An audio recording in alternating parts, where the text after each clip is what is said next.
बहुत बहुत स्वागत है दोस्तों आप सभी का। आज के इस वीडियो में डिस्कस करेंगे क्लास 12th हमारे सब्जेक्ट है पॉलिटिकल साइंस। तो इस वीडियो में आपका जो चैप्टर नंबर 4 है सत्ता के नए केंद्र या फिर कह सकते हो सत्ता के वैकल्पिक केंद्र।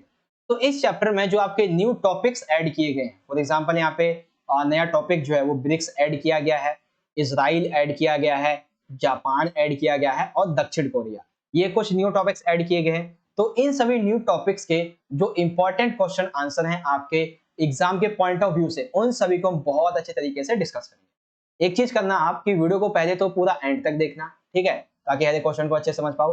और यहाँ पे आई बटन में कुछ लिंक्स आ रहे होंगे, उन्हें चेक कर लेना। और डिस्क्रिप्शन बॉक्स में chapter wise important question, sample paper, explanation, हर एक टाइप की वीडियो का प्लेलिस्ट का लिंक मिल जाएगा, वहां से जाके देख लेना। आप इजीली वहां पे बहुत अच्छी चीजों को समझ पाओ, ठीक है। तो शुरुआत करते हैं इंपॉर्टेंट क्वेश्चन की। सबसे पहला हमारा जो टॉपिक है वो है ब्रिक्स के बारे में, ठीक है। तो सबसे पहले समझेंगे ब्रिक्स की शुरुआत तथा इसके सम्मेलन, या फिर आपसे ये कह सकता है कि ब्रिक्स के विकास पर टिप्पणी कीजिए। ब्रिक्स के विकास पर टिप्पणी कीजिए, ये भी पूछ सकता है, या फिर ऐसे पूछेगा इसके शुरुआत और सम्मेलन। तो देखो, ब्रिक्स की जो शुरुआत थी वो हो चुकी थी 2006 में ही, लेकिन 2006 से लेके 2009 तक इसका कोई भी एक हम कह सकते हैं कि संवैधानिक तौर पर कोई सम्मेलन नहीं हुआ था। तो ब्रिक्स के संबंध में इसका सबसे पहला सम्मेलन जो है वो हुआ था 16 जून 2009 को, कहां पे? यकतरीन रूस में, ठीक है। पहला सम्मेलन कहां हुआ? यकतरीन रूस में। देखो, तीन सम्मेलन आपको याद रखने हैं, तीन मोस्टली, ज्यादा चार। एक तो पहला, दूसरा, तीसरा और एक 13वां सम्मेलन। ये 13वां सम्मेलन बहुत इंपॉर्टेंट है आपके लिए, क्योंकि ये आपके सैंपल पेपर में भी आया हुआ है, ठीक है ना। तो ध्यान से समझना इस चीज को, समझाऊंगा अभी आगे। तो पहला सम्मेलन कब हुआ? 16 जून 2009 को। तो बेसिकली ब्रिक्स जो था, पहले हम उसे ब्रिक्स नहीं कहते थे, क्योंकि बी एज ए क्या है? Brazil, R as A Russia, I as A India, C as A China. तो पहले ये जो है ब्रिक था केवल, ठीक है ना, जिसे ब्रिक कहते हैं, जिसमें 4 देश सम्मिलित थे। कौन कौन से? एक तो था यहाँ पे ब्राजील, रूस, भारत और चाइना। कुछ यहाँ पे मेजबान नेता थे, जैसे कि लुइस इनासियो लुला दा सिल्वा, दमित्री मेदवेदेव रूस से, मनमोहन सिंह भारत से और हु जियांतो चीन से। ये इसकी अध्यक्षता करते थे जब कब 16 जून 2009 की हम बात करें, 2009 के सेशन की हम बात कर रहे हैं, ठीक है। यहाँ पे जो दूसरा सम्मेलन था ये इसके लिए बहुत बड़ा है, क्योंकि इसी दौरान ये ब्रिक्स से बदल के ब्रिक्स बन गया था, ठीक है। 2010 में हुए सम्मेलन का, यानी कि दूसरे सम्मेलन में ये ब्रिक्स से बदल कर ब्रिक्स बन गया था। कहां पे हुआ था? ब्राजील में। तो इसमें यह डिसाइड किया गया कि 24 दिसंबर 2010 को, देखो सम्मेलन कब हुआ? 15 अप्रैल 2010 को, लेकिन यहाँ पे निर्णय ये लिया गया कि हम साउथ अफ्रीका को ब्रिक्स में शामिल करेंगे, लेकिन कब? 24 दिसंबर 2010 को। उसके बाद ये जो है वो ब्रिक्स बन जाता है। अब इस संबंध में एक तीसरा सम्मेलन हुआ था 14 अप्रैल 2011 को चाइना में। ये ज्यादा इंपॉर्टेंट नहीं है, आपको पहला याद रखना है और आपको एक दूसरा याद रखना है। अब जो इंपॉर्टेंट है वो है हमारा यहाँ पे 13वां सम्मेलन, जो कि 9 सितंबर 2021 को वर्चुअल हुआ, ठीक है। और इसकी अध्यक्षता किसने की थी? तो भारत के वर्तमान के प्रधानमंत्री नरेंद्र मोदी जी के द्वारा की गई थी। इस सम्मेलन में किन विषयों को उठाया गया? तो सबसे पहले तो निरंतरता, समेकन, आम सहमति। सिंपल सी बात है, ब्रिक्स में सम्मिलित सभी देशों में आपस में निरंतरता बनी रहे, आपस में एक दूसरे का सम्मान करते रहे, आम सहमति बनी रहे, इसको लेकर ये सम्मेलन हुआ था। इसमें एक एक्शन लिया गया, क्या? काउंटर टेररिज्म एक्शन प्लान, अर्थात आतंकवाद को रोकने के लिए उपायों पर यहाँ पे चर्चा की गई थी। साथ ही साथ इस सम्मेलन में डिजिटल हेल्थ की चर्चा की गई, अर्थात डिजिटल लेवल पे हेल्थ को कैसे बढ़ावा दिया जा सकता है, लोगों को कैसे सेवा उपलब्ध कराई जा सकती हैं, उस बारे में इस सम्मेलन में डिस्कस किया गया था। पर्यावरण को सुरक्षित करने हेतु इसमें बहुत सारे मुद्दों को रखा गया था, ठीक है। तो ये चीजें हैं, बेसिकली ये सम्मेलन आपको याद रखने हैं। सबसे पहले तो पहला सम्मेलन 16 जून 2009 को, हालांकि शुरुआत कब हो चुकी थी इसकी? 2006 में पहला सम्मेलन। फिर दूसरा सम्मेलन जब ये ब्रिक्स से ब्रिक्स बन जाता है, ठीक है। उसके बाद 13वां सम्मेलन याद रखेंगे इस तरीके से, ठीक है। तो ये छोटा सा टॉपिक था ब्रिक्स के बारे में, इस शुरुआत और इसके सम्मेलन के बारे में, ठीक है। अब यहाँ पे जो इंपॉर्टेंट क्वेश्चन आता है वो आता है इसके उद्देश्य क्या है और इसके सदस्य देशों के बीच में विवाद कौन कौन से हैं। तो देखो, सबसे पहले ब्रिक्स के उद्देश्य समझते हैं। तो उद्देश्य बेसिकली ये है कि सदस्य देशों के बीच में जो अर्थव्यवस्था है उसको उभारा जाए। ठीक है, पहला उद्देश्य। दूसरा उद्देश्य ये है कि देखो व्यापार किस तौर पे होता है अंतरराष्ट्रीय स्तर पे, डॉलर में होता है। ठीक है, तो इनका उद्देश्य ये है ब्रिक्स के देशों का कि हम डॉलर को किनारा करते हुए किसी अन्य मुद्रा को यहाँ पे अपने सदस्य देशों में बढ़ावा देंगे, फिर उसे अंतरराष्ट्रीय स्तर पर कर देंगे। तीसरा, ये जितने भी देश हैं ब्रिक्स के, ये कहते हैं कि जो भी विकासशील, जो ऑलरेडी अभी विकास कर रहे हैं, विकास के पथ पर है, उनके लिए एक विशेष ब्लॉक बनाया जाएगा और साथ ही साथ विकसित और विकासशील देशों के बीच में एक मध्यस्थता का कार्य करने का भी कार्य कौन करेगा? ब्रिक्स के सदस्य देश। उसके बाद अंतरराष्ट्रीय अर्थव्यवस्था और अपनी आर्थिक स्थिति में सुधार लाने के लिए ये सब कार्य करेंगे। साथ ही साथ आपस में राजनीतिक, आर्थिक, सुरक्षा सहयोग करेंगे। ये देश घरेलू और साझा चुनौतियों और सलाह को यहाँ पे आसानी से सुलझाएंगे, ये सारी चीजें। तो बहुत से उद्देश्य हैं। कौन कौन सा? अर्थव्यवस्था को और मजबूत करना है, डॉलर की जगह दूसरी मुद्रा को बढ़ावा देना है, व्यापार के लिए विशेष ब्लॉक बनाना है, विकसित विकासशील देशों के लिए मध्यस्थता का कार्य करना है, आर्थिक स्थिति में सुधार लाना है, अंतरराष्ट्रीय अर्थव्यवस्था के साथ में और इसे मजबूत बनाना है, आपस में राजनीतिक सहयोग बढ़ाना है, आर्थिक सहयोग बढ़ाना है, सुरक्षा को बनाए रखना है, जो भी चुनौतियां होती हैं उन्हें आपस में मिलकर सुलझाना है। तो बहुत से उद्देश्य हैं ब्रिक्स के, आप इसमें से कोई से भी उद्देश्य याद रख सकते हो, सिंपल सा है। ठीक है, अब इसके बीच, इसके सदस्य देशों के बीच में कुछ विवाद भी है। पहला तो विवाद ये है कि अभी 5 देश शामिल हैं, जिसमें से 2010 में एक देश साउथ अफ्रीका को शामिल किया गया था। तो एक यहाँ पे प्रॉब्लम ये आती है कि नए सदस्यों को हमें कब जोड़ना चाहिए और जोड़ने की क्या प्रक्रिया है, इसको लेकर विवाद है। दूसरा विवाद है लोकतंत्र और साम्यवाद, क्योंकि ब्रिक्स में एक देश है चाइना, तो चाइना में क्या है? साम्यवाद है। तो चाइना चाहता है कि ब्रिक्स में साम्यवादी तरीके से सभी निर्णय लिए जाएं, लेकिन अधिकतर देशों में लोकतंत्र है, तो इन देशों के बीच में क्या होता है? विवाद हो जाता है। तीसरा है, जो ब्रिक्स में अन्य देश हैं वो कहते हैं कि चीन और पाकिस्तान की जो नजदीकियां बढ़ रही हैं, ये आने वाले टाइम पे ब्रिक्स देशों के लिए खतरा बन सकती है, और चाइना पाकिस्तान के जो छोटे छोटे आसपास के पड़ोसी देश हैं उनके लिए भी खतरा बन सकती है। साथ ही साथ ब्राजील के द्वारा जो चीन की मुद्रा युआन है उसे मान्यता देने के लिए ब्रिक्स में, उस पर भी एक समस्या है, ये मान्यता नहीं देता है। भारत और चाइना के बीच में सीमा विवाद है, ये भी सारे पॉइंट यहाँ पे लिख दोगे। तो भारत और सदस्य देशों के बीच में किस किस तरीके के विवाद हैं, ये आपको समझ में आ गया होगा, और इस संबंध में ब्रिक्स के क्या उद्देश्य हैं, ये भी आपको समझ में आ गया होगा। ठीक है, तो ब्रिक्स का टॉपिक आपको क्लियर हो गया। शुरुआत कब होती है? 2006 में पहला सम्मेलन, दूसरा सम्मेलन, तीसरा सम्मेलन। ठीक है, फिर यहाँ पे जो इंपॉर्टेंट है आपके लिए वो है इसका 13वां सम्मेलन। ठीक है, फिर इसका क्वेश्चन था हमारा यहाँ पे कि इसके उद्देश्य क्या है, तो बहुत से उद्देश्य थे यहाँ पे हमने देखे थे, ब्रिक्स के उद्देश्य और ब्रिक्स के देशों के बीच में क्या यहाँ पे विवाद है वो भी हमने देख लिया था। ठीक है, बहुत ही सिंपल सिंपल से क्वेश्चन हैं। आगे आ जाता है यहाँ पे, देखो अभी क्या कर सकते हो, कोई भी कोई क्वेश्चन डाउट हो तो आप हमें इंस्टाग्राम पे मैसेज कर लेना, ये हमारी आईडी है। जितना हो सके वीडियो को लाइक करना, दोस्तों के साथ शेयर करना और चैनल को भी सब्सक्राइब कर लेना। दूसरा टॉपिक आ जाता है हमारा यहाँ पे इजराइल के बारे में। तो इजराइल का क्वेश्चन ऐसे बनेगा कि या तो आपको इजराइल की विशेषताएं बतानी होगी, या तो आपको इजराइल की जो सैनिक विशेषताएं हैं ये बतानी होगी, या इजराइल की जो अर्थव्यवस्था है इसकी आपको विशेषताएं बतानी होंगी। मतलब कई तरीके से क्वेश्चन बन सकता है। तो मैं सिंपल सा आपको इजराइल की विशेषताएं बताऊंगा, जिसमें आर्थिक तौर पे यानी कि इकोनॉमिकल तौर पे, ठीक है, और सैनिक तौर पे सब कुछ उसमें ऐड होगा। तो सबसे पहले तो इजराइल का छोटा सा परिचय लेते हैं। तो इजराइल जो है वो 14 मई 1948 को अंग्रेजी हुकूमत इजराइल में खत्म होती है और इजराइल जो है वो स्वयं को आजाद देश घोषित कर देता है। अर्थात 14 मई 1948 को ये आजाद होता है बेसिकली। इजराइल की राजधानी है यरूशलेम और वर्तमान में इसके प्रधानमंत्री हैं नफ्ताली बेनेट। इजराइल एकमात्र ऐसा यहूदी देश है जिसकी आबादी 92.5 लाख है, यानी कि अगर 100 लोग वहां पे रहते हैं तो तकरीबन 93 लोग जो है वो यहूदी हैं। इतना तो पाकिस्तान में जो मुस्लिम लोग हैं उनकी भी संख्या नहीं है जितने की वहां पे यहूदियों की संख्या है। ठीक है, इसका कुल क्षेत्रफल है 22,145 वर्ग किलोमीटर। ठीक है, तो ये क्या है, ये एक इजराइल का छोटा सा सामान्य सा परिचय है। अब समझो इसकी विशेषताओं के बारे में। विशेषता कहाँ गई?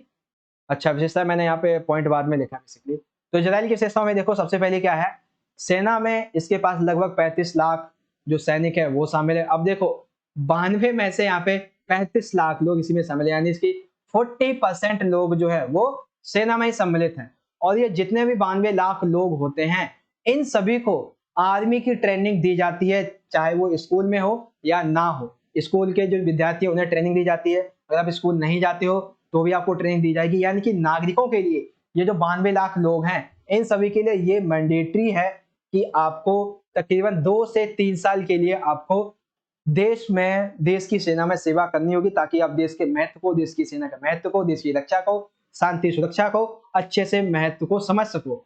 अगर आप लड़के हैं तो आपको 3 वर्ष के लिए सेना में सेवा करनी होगी। यदि आप लड़की हैं तो आपको 2 वर्ष के लिए सेना में सेवा करनी होगी। ये एक इनके लिए बहुत अच्छी बात है, क्योंकि इनके लिए हम कह सकते हैं अगर कभी भी इजराइल को ना सेना की जरूरत पड़ी तो उसके पास सेना पूरी की पूरी 92 लाख सेना होगी, पूरी कंट्री ही सेना है। तो सभी को यहाँ पे ट्रेनिंग जरूर दी जाती है, मैंडेटरी है। ठीक है, इनके पास अपनी एक खुफिया एजेंसी है जिसका नाम है मोसाद, जिसके द्वारा ये अपने खुफिया मिशन को, शांति सुरक्षा को बनाए रखते हैं। अभी तक इजराइल ने टोटल 8 लड़ाइयां लड़ी हैं वर्ल्ड लेवल पे, जिसमें से ये तकरीबन 3 से 4 तो ऑलरेडी जीत चुका है। ठीक है, यानी कि बहुत ज्यादा मजबूत है बेसिकली। तो 35 लाख सैनिक है, खुफिया एजेंसी मोसाद है, स्कूली विद्यार्थियों को ट्रेनिंग दी जाती है, नागरिकों के लिए सैन्य सेवा अनिवार्य है, लड़के 3 वर्ष, लड़कियां 2 वर्ष। 8 लड़ाइयां लड़ी हैं जिनमें से 5 ये जीत चुका है। अभी और कुछ विशेषताएं हैं इसकी, जैसे कि यहाँ पे हम देखते हैं वायुसेना के संदर्भ में, तो दुनिया के 6ठे नंबर पे इजराइल की सेना आती है और 4थे नंबर पे किसकी आती है, भारत की सेना आती है। टेक्नोलॉजी में ये सबसे आगे है, जैसे कि अभी हम वर्तमान में जो घरेलू कंप्यूटर यूज करते हैं वो भी इसी की देन है। पहला फोन जो कि मोटोरोला कंपनी का था वो भी इसी की देन है। वॉइसमेल टेक्नोलॉजी वो भी इसी की देन है। ठीक है, ये तो ये क्या है, ये टेक्नोलॉजी में आगे है। अपनी जीडीपी का एक सबसे बड़ा हिस्सा रक्षा बजट में ये उपयोग करता है, क्योंकि इजराइल एक हम कह सकते हैं सैनिक देश भी है। यहाँ पे सभी लोगों को सेना का यहाँ पे महत्व, शांति सुरक्षा आदि चीज को पता होता है, तो इसलिए वो रक्षा बजट पे बहुत ज्यादा यहाँ पे खर्च करता है, जिससे कि ये अपनी इस चीज को बनाए रखे। व्यापार के मामले में ये दुनिया के 3रे नंबर पे आता है। तो देखो, वायुसेना के मामले में 6ठे नंबर पे, व्यापार के मामले में 3रे नंबर पे, जरूरत का 93% भाग खाद्यान्न पदार्थ स्वयं उत्पादन करता है। अर्थात अगर इसे 100 लोगों के लिए खाना चाहिए तो ये 93% जो वो खाना खुद ही उत्पादन कर लेते, थोड़ा बहुत इन्हें आयात कर जाना पड़ता है। हीरे का एक सबसे बड़ा थोक व्यापारिक केंद्र भी इसे माना जाता है। हीरे की कटिंग, पॉलिशिंग भी सबसे ज्यादा यही भी की जाती है। इसके पास अपनी एक एंटी बैलिस्टिक मिसाइल रक्षा प्रणाली, देखो इसके लिए एक बहुत बड़ी बात यह है कि इसके पास एक ऐसी रक्षा प्रणाली है जो कि अगर किसी देश के द्वारा इजराइल के ऊपर हवा में कोई मिसाइल जो फायर की जाती है, तो इसके पास ऐसी एक रक्षा प्रणाली है जो कि हवा में उसको ट्रैक कर लेगी और उसको इजराइल की सीमा में आने से पहले ही उसे हवा में ही मार गिराएगी। तो ऐसी इसके पास एक एंटी बैलिस्टिक मिसाइल रक्षा प्रणाली है जो इसे ऐसी मिसाइलों के हमले से बचाती है। ठीक है, और ऐसी प्रणाली हर एक देश के पास में होनी चाहिए ताकि सुरक्षा को और मजबूत बनाया जा सके। ये देश इजराइल 21वीं सदी में विज्ञान के क्षेत्र में, प्रौद्योगिकी के क्षेत्र में, रक्षा के क्षेत्र में, नए नए विचारों के क्षेत्र में और बुद्धि के मामले में, टेक्नोलॉजी के मामले में सबसे महत्वपूर्ण बनता जा रहा है। हालांकि इसका क्षेत्रफल बहुत कम है, लेकिन इसकी ताकत उसके क्षेत्रफल से कई गुना ज्यादा है। ठीक है, तो इजराइल का यहाँ पे सामान्य परिचय क्या है, इजराइल की विशेषताओं में आप ये पॉइंट लिखोगे और कुछ ये पॉइंट आप यहाँ पे इजीली तरीके से लिख दोगे। ठीक है, तो इजराइल के बारे में कंप्लीट हो गया। अब यहाँ पे एक पॉइंट ये आ जाएगा इजराइल और भारत के संबंध के बारे में, भारत और इजराइल के संबंधों का वर्णन कीजिए। तो देखो, 17 सितंबर 1950 को भारत ने इजराइल को आधिकारिक तौर पे यहाँ पे मान्यता प्रदान कर दी थी। यानी कि इजराइल को आजादी कब मिली थी, 1948 में, लेकिन 2 साल बाद इसने मान्यता प्रदान की किसे, इजराइल को, कि हाँ ये एक देश है। ठीक है, इजराइल में भारतीय राजदूत, बहुत बड़ी बात है, किसी देश का राजदूत किसी अन्य देश में जाता है, तो इजराइल में भारतीय राजदूत जिनका नाम है संजीव कुमार सिंगला, ये वहां पे रह के कार्य कर रहे हैं। और भारत में इजरायली दूत जिनका राजदूत जिनका नाम है रोन माल्का, ये यहाँ पे कार्य करे। तो इससे पता है क्या होता है, जब किसी देश का राजदूत का मतलब एक तरीके से ये हो जाता है कि उस देश का प्रधानमंत्री का एक अहम अंग उस देश में कार्य कर रहा है, वहां पे जाके फैसले ले रहा है। ठीक है ना, तो ये राजदूत का एक देश से दूसरे देश में रहना, कार्य करना बहुत बड़ी बात होती है, इससे संबंध बहुत अच्छे बनते हैं। 1962 में भारत चीन का युद्ध, 1971 में भारत पाकिस्तान और 1991 में भारत करगिल युद्ध। इस संबंध में ये जो इजराइल था इसने भारत की बहुत ज्यादा मदद की, हथियारों के मामले में भी और युद्ध के संसाधनों के मामले में भी। ठीक है, साथ ही साथ अटल बिहारी वाजपेयी जी के द्वारा जब ये प्रधानमंत्री थे तो इन्होंने इजराइल के तत्कालीन राष्ट्रपति एरियल शेरोन, ठीक है, इनकी पहली यात्रा इन्होंने की थी। सिंपल सी बात है, सबसे पहले जो राष्ट्रपति थे कौन से, इजराइल के, उन्होंने भारत की यात्रा की थी जिनका नाम था एरियल शेरोन। तो इसी को देखते हुए प्रधानमंत्री नरसिंह राव ने इजराइल के साथ कूटनीतिक संबंधों को शुरुआत करने के लिए इजराइल की यहाँ पे यात्रा की और 1992 में राजनयिक संबंध यहाँ पे स्थापित हो गए। पहली बार नरेंद्र मोदी जी के द्वारा इजराइल की यात्रा की गई 2017 में और इसी को देखते हुए फिर 2015 में, देखो एक सेकंड, नरेंद्र मोदी जी से पहले जो राष्ट्रपति थे प्रणब मुखर्जी, ये इजराइल का दौरा कर चुके थे 2015 में। फिर प्रधानमंत्री जाते हैं नरेंद्र मोदी जी दौरा करने के लिए 2017 में। फिर इजराइल से भारत आता है नेतान्याहू, ये भारत की यात्रा करते हैं 2018 में। अब देखो आपको कि सर ये यात्रा यात्रा यात्रा क्या लगा रखा है आपने, क्या मतलब है? तो देखो भाई, यहाँ पे हम बात करते हैं इस एक कंट्री की, ठीक है, ये है इजराइल IS और ये है IN। तो जब किसी देश का प्रधानमंत्री या राष्ट्रपति किसी अन्य देश में जाता है तो इससे दोनों देश के बीच की जो जनता है उसमें एकता की भावना आती है, उसमें आपस में जो संबंध होते हैं वो और ज्यादा स्ट्रॉन्ग होते हुए दिखाई देते हैं और ये भी दर्शाता है कि ये कभी भी आपस में मतभेद के लायक नहीं है, यानी कि ये मतभेद आपस में नहीं होने देंगे, ठीक है। तो इजराइल और भारत के संबंध के बारे में आप यहाँ से इजीली इसको समझ सकते हो। तो इजराइल का जो पॉइंट था वो हमने यहाँ पे बहुत अच्छे तरीके से डिस्कस कर लिया है। चलिए अगला देखते हैं। यहाँ पे अगला जो हमारा टॉपिक है वो है जापान के संबंध में। आपके सिलेबस के अकॉर्डिंग यहाँ पे जापान और दक्षिण कोरिया दो नए टॉपिक ऐड हुए हैं। तो जापान के बारे में देखो क्वेश्चन क्या बनेगा, सिंपल सा क्वेश्चन ये बनेगा, जापान की अर्थव्यवस्था की विशेषताएं देखो, सिंपल सा, और थोड़ा घुमा के पूछेगा तो जापान का परिचय देते हुए परमाणु घटना के बाद इसकी अर्थव्यवस्था के विकास की विशेषताएं लिखो। तो अब इसमें आपको क्या करना पड़ेगा, जापान का सामान्य परिचय भी देना होगा, परमाणु घटना क्या थी इसको समझाना होगा और अर्थव्यवस्था की विशेषताएं क्या है आपको ये भी समझाना होगा, ठीक है। तो थोड़ा सा जापान का परिचय ले लेते हैं। जापान एक द्वीपीय श्रृंखला वाला देश है जिसमें 4 मुख्य द्वीप हैं, ठीक है। ये एक सक्रिय भूकंप वाला क्षेत्र है और अधिकतर जो जनसंख्या यहाँ की जापानी है। क्षेत्रफल के अनुसार ये 63वां देश है और 11वां जनसंख्या के आधार पे है। प्राकृतिक संसाधन यहाँ पे कम है और कच्चे माल का ज्यादातर आयात इसको करना पड़ता है, ठीक है। तो ये क्या है, ये थोड़ा सा यहाँ पे इसका सामान्य परिचय है, ठीक है। सबसे ज्यादा भूकंप वाला क्षेत्र है, द्वीपीय श्रृंखला वाला देश है, अधिक जनसंख्या जापानी है, क्षेत्रफल के अनुसार 63वां और जनसंख्या के अनुसार 11वां देश है। प्राकृतिक संसाधन बहुत कम है, कच्चे माल का इसको आयात करना पड़ता है, सिंपल सा विशेषता है। अब ये जो इस पर परमाणु घटना जो हुई थी 1945 में, अमेरिका ने कहा था कि हम जो है युद्ध को समाप्त करने के लिए इस पर हम हमला कर रहे हैं।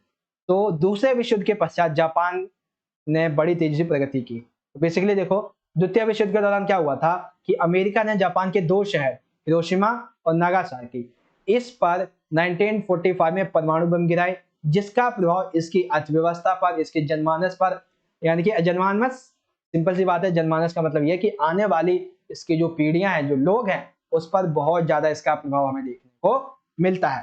तो दूसरे विश्व युद्ध के पश्चात जापान की अर्थव्यवस्था पर इस तरीके से यहाँ पे मतलब कि एक तरीके से ठप हो गई थी, लेकिन फिर इसी को देखते हुए इसने बहुत सारे बदलाव किए जिससे कि ये तेजी से बढ़ी। जैसे कि अमेरिका ने इसे समर्थन दिया, कोरिया और वियतनाम जंग में जापानी अर्थव्यवस्था को काफी ज्यादा मदद मिली, अर्थात अमेरिका ने इस पर बम गिराए थे। और अमेरिका ने देखो, अमेरिका ने एक तो यहाँ पे इस पर बम भी गिराए और बाद में क्या किया, इसकी अर्थव्यवस्था को मदद करने के लिए इसे सहायता भी की है।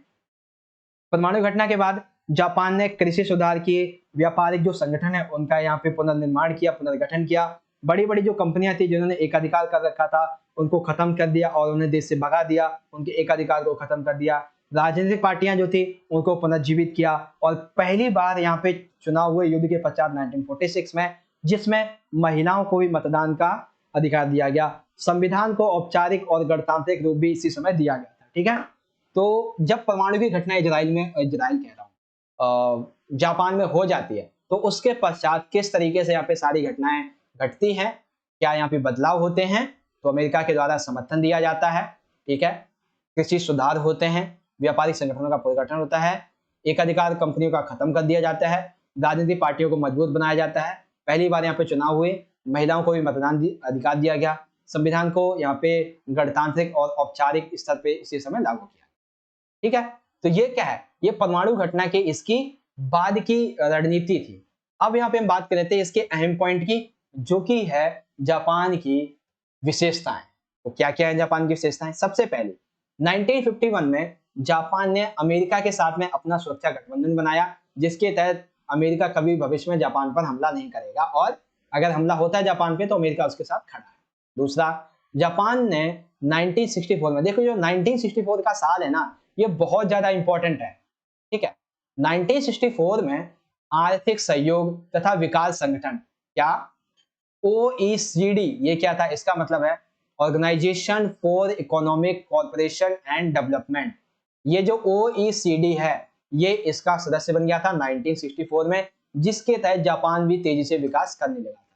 संयुक्त राष्ट्र संघ के बजट में 10% का योगदान इसका है, अर्थात अगर यहाँ पे टोटल 100 देश हैं, तो 100 देशों में से अगर 10 रुपए जा रहे हैं, यानी कि मान लेते 100 देशों में से 100 रुपए जा रहे हैं, 100 नहीं यार, 1000 मान लेते हैं। ठीक है, तो इन 1000 रुपयों में से 10 रुपए कौन, 100 रुपए कौन दे रहा है? वो दे रहा है जापान। तो 10% तक का जो यूएन है उसमें अंशदान इसका रहता है, जो कि दूसरे स्तर पर आता है अमेरिका के बाद। एशिया के देशों में अगर हम बात करें तो एशिया के देशों में केवल जापान ही एकमात्र ऐसा देश है जो कि G7 का यहाँ पे सदस्य देश है।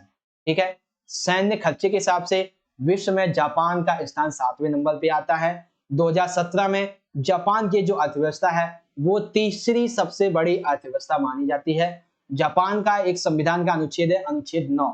जापान ने अपने संविधान को जब औपचारिक गणतांत्रिक रूप दिया तो उसका एक अनुच्छेद है, अनुच्छेद 9, वो ये कहता है कि राष्ट्र के संप्रभु अधिकार के रूप में युद्ध को तथा अंतरराष्ट्रीय विवादों को सुलझाने में बल प्रयोग अथवा धमकी से काम लेने के तरीके का जापानी लोग हमेशा त्याग करते हैं। सिंपल सी बात है, ये जो अनुच्छेद 9 है जापान के संविधान का, वो ये कहता है कि हम अपने सुरक्षा को बनाए रखने के लिए, शांति को बनाए रखने के लिए, विवादों को सुलझाने के लिए कभी भी सशस्त्र या फिर सैनिक विद्रोह नहीं चाहते हैं। हम आपसी वाद विवाद जो बातचीत है इसके द्वारा हर एक वाद विवाद को सुलझाएंगे। ठीक है, ये बताता है। तो ये जापान के यहाँ पे विशेषता है। अच्छा, ये 1964 था ना, इसमें एक चीज और थी कि इस समय ना ओलंपिक खेल जो थे वो यहाँ पे, ओलंपिक खेल भी यहाँ पे कंडक्ट करवाए गए थे। तो जहां जिस देश में ओलंपिक खेल होते हैं तो हम ये कह सकते हैं वहां पे आर्थिक तौर पे बहुत ज्यादा निवेश आता है और बहुत ज्यादा उसकी स्थिति मजबूत होती है। दूसरा जो 1964 था, इसी में इसने एक 200 किलोमीटर प्रति घंटे की रफ्तार से चलने वाली एक जो ट्रेन थी उसका भी इसने निर्माण किया था। तो हम ये कह सकते हैं 1964 में ओलंपिक खेल, ट्रेन और ओईसी का सदस्य बनना, ये जापान की मुख्य अर्थव्यवस्था और जो विशेषता है उसके बारे में बातें रही। ठीक है, तो जापान यहाँ पे शुरुआती दौर क्या था, बेसिकली इसका परिचय क्या था, ये हमने यहाँ पे देखा है। और परिचय के पश्चात जब परमाणु की घटना होती है तो परमाणु की घटना के बाद ये क्या क्या कदम उठाते हैं वो हमने देख लिया, और फाइनली वर्तमान में इसकी क्या क्या विशेषताएं वो भी हमने यहाँ पे देख ली। ठीक है, अब यहाँ पे हमारा आखिरी टॉपिक आ जाता है दक्षिण कोरिया। तो सिंपल सा क्वेश्चन आएगा, दक्षिण कोरिया की विशेषताएं देखिए, या फिर दक्षिण कोरिया का यहाँ पे आपको वर्णन करना इस तरीके से। ठीक है, तो आइए देखते हैं दक्षिण कोरिया के बारे में। तो सबसे पहले तो दक्षिण कोरिया, ये पहले दक्षिण कोरिया नहीं था, पहले ये एक कोरियाई प्रायद्वीप था। कोरियाई प्रायद्वीप द्वितीय विश्व युद्ध के पश्चात दो भागों में बट गया, दक्षिण कोरिया जिसे रिपब्लिक ऑफ कोरिया कहते हैं, और दूसरा उत्तरी कोरिया जिसे Democratic People's Republic of Korea कहते हैं। ठीक है, 38वें समानांतर के साथ में ये विभाजित हो गया। सिंपल सी बात है, कोरिया प्रायद्वीप पहले केवल एक ही था, फिर बाद में ये दो भागों में बट गया। ठीक है, बात करते हैं दक्षिण कोरिया की। तो दक्षिण कोरिया की राजधानी है सियोल, जो कि इसका सबसे बड़ा शहर है, दुनिया का दूसरे और सबसे बड़ा महानगरीय क्षेत्र भी है, एक प्रमुख वैश्विक नगर भी है। देखो, दक्षिण कोरिया के बाद में एक चीज याद रखना कि इसकी जो राजधानी है सियोल, वो एक तो इसका दक्षिण कोरिया का, इसके देश का खुद सबसे बड़ा शहर है, साथ ही साथ दुनिया में विश्व के स्तर की हम बात करें कि दूसरा सबसे बड़ा महानगरीय क्षेत्र कौन सा है, तो वो इसकी राजधानी है सियोल, और साथ ही साथ एक प्रमुख वैश्विक नगर भी कौन है, सियोल। तो याद रखना इसकी राजधानी की विशेषता। अब आ जाती है इसकी विशेषताएं। तो बेसिकली देखो, दक्षिण कोरिया जो है वो एशिया में एक सत्ता के रूप में यहाँ पे बहुत ही मजबूत केंद्र के रूप में उभरा है। ये इसकी जो यहाँ पे हम कह सकते हैं विशेषता है, इसका जो विकास है वो मुख्यतः होता है, मुख्यतः इसका हम कह सकते हैं कि जो आधार है वो है हान नदी का चमत्कार। इसका मतलब क्या है, तो 1960 से 80 के दशक के बीच में आर्थिक जो विकास हुआ था इसका, जब ये बहुत ज्यादा कमजोर था, तो वो हान नदी के कारण ही हुआ था, इसीलिए इसे हान नदी का चमत्कार कहा जाता है। इसने अपना सर्वांगीण विकास करते हुए ओईसीडी जैसा कि अभी हमने देखा था, एक विकास संगठन था देशों का, उसमें ये शामिल हुआ। दक्षिण कोरियाई ब्रांड जैसे कि सैमसंग, एलजी, हुंडई, खास करके ये भारत के साथ में अन्य विश्वों में ये ज्यादा प्रसिद्ध है, तो इसकी वजह से, इन ब्रांडों की वजह से ये अच्छा खासा रिवेन्यू जनरेट कर लेता है विभिन्न देशों से विदेशी मुद्रा के रूप में।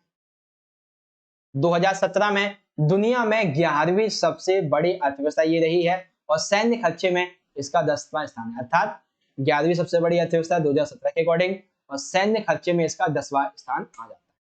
भारत और दक्षिण कोरिया के बीच में वाणिज्यिक और जो सांस्कृतिक संबंध है उसको सुधारने के हेतु बहुत सारे समझौते यहाँ पे चलते रहते हैं। अब देखो जो मानव विकास है, मानव विकास रिपोर्ट HDI 2016, इसके अकॉर्डिंग ये जो ह्यूमन डेवलपमेंट विकास रिपोर्ट है, इसके अकॉर्डिंग यहाँ पे इसकी जो रैंक थी देशों के रैंक में, वो थी इसकी 18। अब देखो मानव विकास की रैंक का मतलब ये होता है कि जितनी रैंक आपकी 1 2 3 इस तरीके से होती जाएगी, उस तरीके से आपके देश का विकास बढ़ता चला जाएगा, ठीक है। जितनी रैंक 1 होगी और ज्यादा विकास है, 2 है थोड़ा कम, इस तरीके मतलब रैंक दी जाती है उनको, किन्हीं आधारों पे, यहाँ पे किन्हीं कारणों पे दिया जाता है। कौन कौन से आते हैं, तो एक तो है अच्छे भूमि सुधार, ग्रामीण विकास अच्छा होना, व्यापक मानव संसाधन होना, तीव्र न्यायसंगत और आर्थिक वृद्धि शामिल होना, अन्य कारक जैसे कि निर्यात हो गया, मजबूत पुनर्वितरण नीतियां हो गई, सारी अवसंरचना विकास हो गई, प्रभावी व्यवस्थाएं हो गई, ये सभी क्या करती हैं, ये सभी ह्यूमन डेवलपमेंट के रैंक को और ज्यादा यहाँ पे ऊपर बढ़ाने में मदद करती हैं। अगर ये सभी जो है वो अच्छे से किसी देश में यहाँ पे फॉलो किए जा रहे हैं तो उसका HDI जो रैंक है वो और ज्यादा बढ़ जाएगा, ठीक है।